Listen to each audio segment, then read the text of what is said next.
네, 애널리스트 톡톡 들어왔습니다. 오늘은 앞서 예고해드린 대로 저희 건설업종 담당하시는 신대현 연구원 나오셨습니다. 안녕하십니까? 네, 안녕하세요. 네, 반갑습니다. 채팅창에 바로 우와 건설주 얘기 재밌겠어요 하시는데 건설주 얘기를 하자면 결국에는 또 대한민국의 부동산 시장 얘기를 또 해야 되지 않겠습니까? 그렇죠. 네, 그렇기 때문에 아주 많은 분들이 관심이 없는 척해도 관심이 있을 수밖에 없는 그런 내용이 되지 않을까라고. 대부분 다들 부동산 전문가시셔가지고 저희 나라 사람들은 그렇죠. 네, 우리나라가 또 부동산을 한 채 갖는 게 어떻게 보면 약간 인생에 되게 중요한 그런 터닝 포인트 같은 그런 느낌이잖아요. 그렇죠. 네, 그렇기 때문에 앞으로 여러분들 부동산을 혹시 갖고 계신 분이든 아니면 갖고 싶어서 노력하시는 분이든 잘 보시면 좋은 자료가 되지 않을까 싶습니다. 자, 그러면 이제 오늘 할 얘기를 먼저 얘기하기 전에 최근에 사실 건설주 분위기 자체가 괜찮잖아요. 많이 올랐죠. 네, 그 분위기에 대해서 한번 간단히 얘기를 해보고 시작할까요? 왜 좀 좋아진 거죠? 사실 건설주가 가장 좋아진 거는 일단 부동산 가격이 좀 강세를 보인 것도 부분도 있고요. 예. 그리고 이제 최근에 가장 많이 올랐던 게 현대건설이라든지 DLENC 부분에서 많이 올랐는데 좀 원전 관련돼서 모멘텀이 좀 많이 살아나다 보니까 그러네요. 이런 부분들에 대해서 많이 주가가 좀 상승한 걸로 보고 있습니다. 그렇군요. 뭐 부동산 가격도 있겠죠. 그 최근에 금리가 또 떨어지고 있고 요즘 기사들 보니까 뭐 주식시장만큼이나 부동산 시장도 서서히 이제 달아오르고 있다고 들었어요. 네네, 맞죠. 그런 것들도 있겠지만 근데 그 전에 원전 모멘텀이 확실히 세긴 셌어요. 그렇죠? 네, 그렇죠. 현대건설의 주가 이렇게 좋았던 적이 있었나 싶었을 정도로 올라갔기 때문에. 그러면은 뭐 원전 얘기는 뭐 곳곳에서 많이 들으셨을 테니까 부동산 시장이 왜 꿈틀꿈틀대는지 앞으로 어떤 전망을 갖고 계시는지 그런 것들 얘기해 보도록 하겠습니다. 자료를 보니까 하반기에 부동산 쏠림이 계속 지속될 거다라는 얘기가 있더라고요. 네네. 예, 요 쏠림이라는 게 결국에는 서울 쏠림, 수도권 쏠림 뭐 이런 건가요? 예전 1분기 같은 제가 이제 전망을 처음에 상반기 전망을 했을 때는 네. 좀 수도권 위주로 오를 거라고 생각을 했었는데 네. 지금은 이제 그것보다 더 좁아져서 서울 중심으로 수도권 중에서도 서울 중심으로만 좀 오를 것 같다고 생각을 하고 있습니다. 그렇군요. 그 배경에 대해서 한번 얘기를 해주실 수 있나요? 이제 좀 가계대출 같은 경우는 좀 일반적으로 그 금리가 하락할 때 좀 증가하는 추세를 가지고 있는데 네. 이번 같은 경우에는 가계대출 자체는 좀 많이 제한적으로 상승할 것으로 예상은 하고 있고요.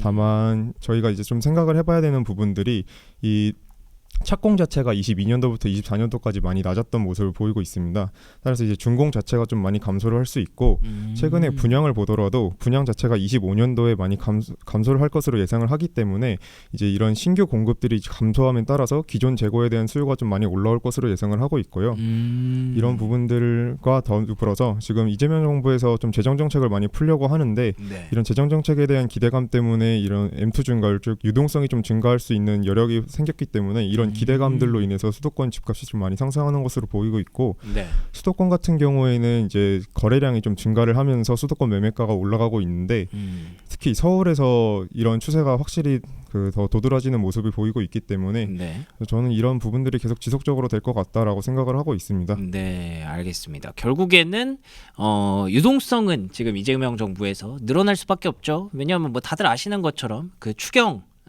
또 늘어날 거고 그리고 금리 인하도 계속 지속되고 있기 때문에 유동성은 늘어나는데 말씀해주신 것처럼 착공이나 이런 건수는 좀 줄어들었기 때문에 공급은 생각보다 많이 늘지 않고 근데 수요는 뭐 서울 살고 싶어하는 사람들 뭐 그래서 다들 서울 살고 싶어요. 다 똑같으니까 그렇기 때문에 수요가 유지된다는 점에서 일단은 점점 더 쏠림이 지속될 가능성이 높다. 뭐 쏠림이라고 한다면 수도권뿐만이 아니라 서울로도 갈 거고 그 서울 안에서도 점점 더 그 뭐 우리가 흔히 상급지라고 얘기하는 그런 쪽으로 계속 쏠리지 않을까라고 일단 보고 계신 것 같은데 근데 그 리포트 내용을 보니까 앞으로는 이제 공급 중심으로 정책이 좀 변화할 수 있다는 얘기가 있더라고요. 네. 아무래도 이전 정부에서 그 수요를 좀 건들었을 때 그 공급을 늘리지 않고 수요를 건들다 보니까 이런 부분들이 유동성이 증가할 때 계속 가격이 추가적으로 좀 상승하는 부분들이 있었기 때문에 그 기억나죠. 그렇죠. 이런 부분들을 지금 정부에서도 좀 눈치를 보고 있기 때문에 어떻게 보면 수요보다는 과오라고 생각하는 거잖아요. 네네. 그렇게 하면 안 된다라는. 그래서 좀 중장기적으로 공급을 늘리면서 이런 부분들의 정책을 좀 초점을 맞출 것으로 예상을 하고 있습니다.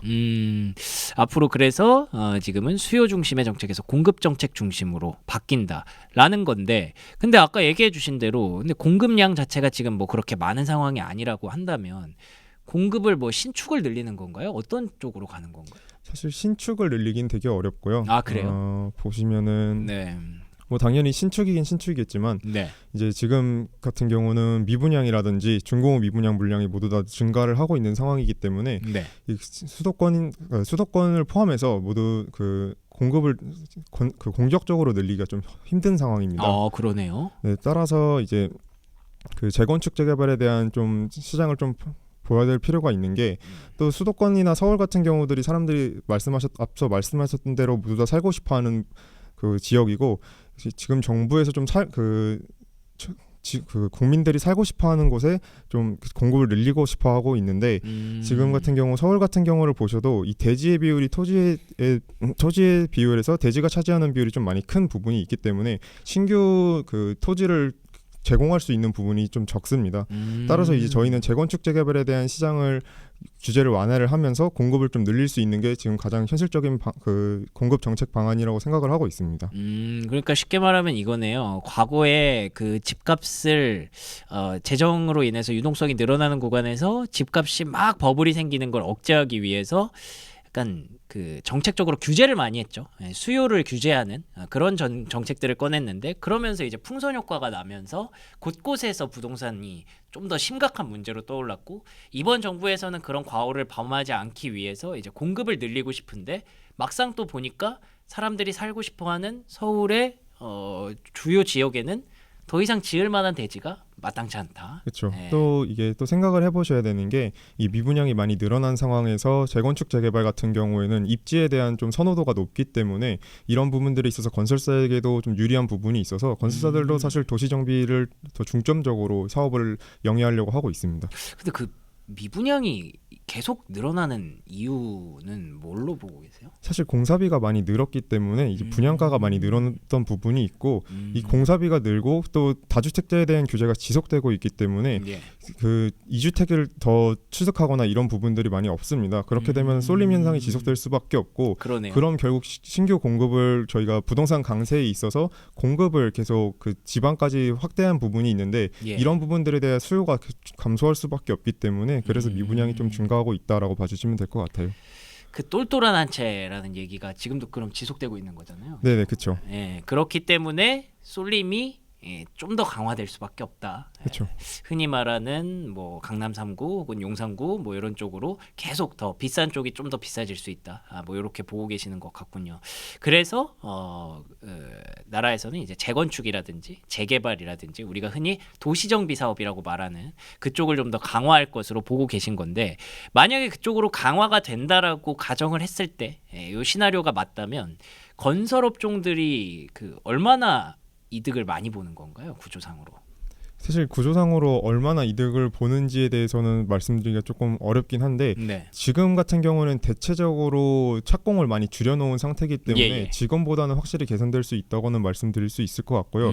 특히 그 과거부터 부동산이 좀 많이 강세를 보였던 부분들이 있어서 지금 건설주들의 대부분의 매출액이 건축과 주택 부분에서 차지를 하고 있기 때문에 이런 부분들이 있어서 충분히 수행은 가능하다. 그리고 지금 멈춰져 있는 현장들이 되게 많습니다. 이런 부분들이 그 좀 더 빠르게 그 공사가 재개가 된다면은 건설사들에게는 충분히 기회가 될 수 있다고 생각을 하고 있고요. 특히 현재 지금 도시정비 상황을 봤을 때 과거와 다르게 이제 경쟁 입찰보다는 수의 계약이 좀 많아진 상황이 있습니다.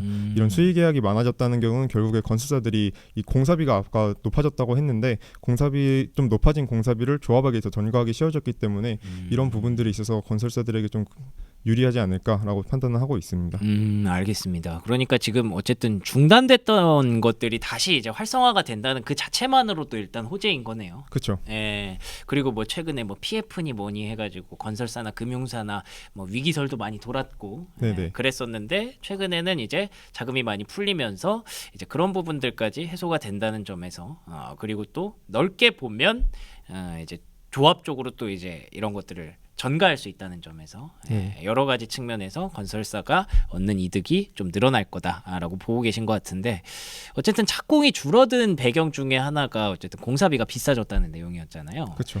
근데 그게 결국에는 제가 생각하기에는 뭐 전 세계적인 글로벌 인플레이션 이런 것도 피할 수 없는 상황인 것 같은데 관세 때문에 또 혹시 불안하거나 그런 건 없습니까? 사실 관세 영향은 좀 많이 제한적일 것으로 예상은 하고 있고요. 예. 잠시만요. 네.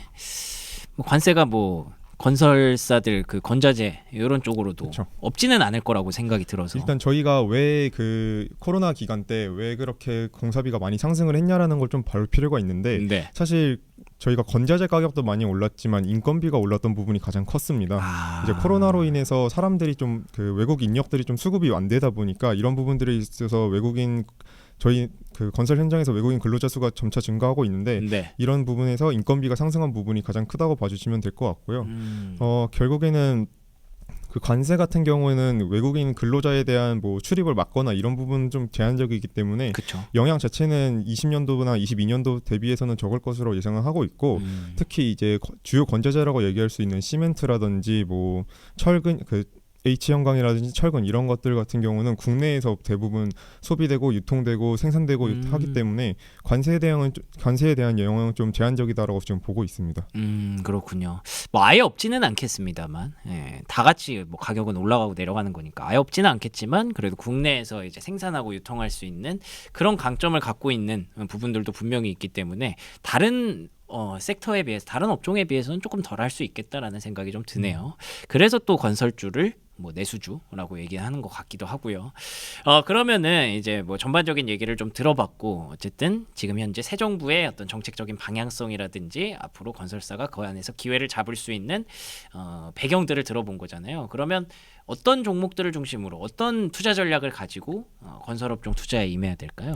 뭐 국내 같은 경우는 역시 도시 정비에서 좀 관심을 가질 필요가 있다고 그렇겠죠. 생각을 하고 있고 네.